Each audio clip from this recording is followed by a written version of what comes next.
নমস্কার, আমি তৃণমূল কংগ্রেসের লোকসভা সাংসদ মহুয়া মৈত্র বলছি। কয়েকটি কথা আপনাদের সামনে তুলে ধরতে চাই।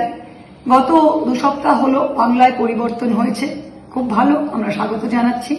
সেই পরিবর্তনের সাথে সাথে কয়েকটা চেঞ্জেস হয়েছে, সেগুলো ভালো কি খারাপ আপনারাই জনগণই বিচার করবেন। আমি 2-3টে জিনিস তুলে ধরছি।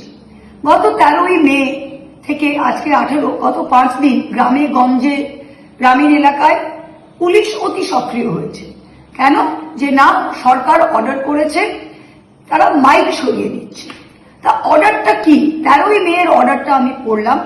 13 মেয়ের অর্ডারতে মাইক সরানোর একটা শব্দও উল্লেখ করেনি। 13ই মেয়ের অর্ডার বলছে যে শব্দবাজি, শব্দ দূষণ শরীরের পক্ষে খারাপ।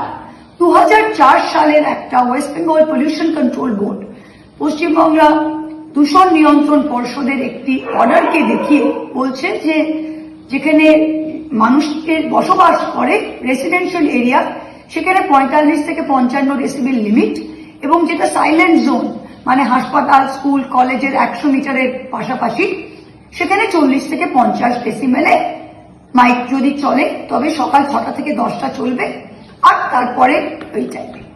এই হচ্ছে সেই অর্ডার। এটা 2004 থেকেই আছে। এখন সরকার বলছে এটা আমাদের বাস্তবায়িত করতে হবে। খুব ভালো, তা বাস্তবায়িত করুন। আজকের দিনে তো দেশ একটা ধর্মনিরপেক্ষ দেশ, সেকুলার কান্ট্রি। আজকের দিনে সংবিধান এবং আইন সবার জন্য এক। আগামী দিনে আপনারা চেঞ্জ করবেন সেটা আলাদা ব্যাপার। আজকের দিনে দাঁড়িয়ে সব ধর্মের সকল মানুষের জন্য আইন কিন্তু এক। তো গন্ধে শুকে শুকে পুলিশ বলবে যে মাইক সরাবে, এর মাইক সরাবো, আর অন্য ডিজে সারা রাত ধরে বাজবে, সেটা কিন্তু হয় না।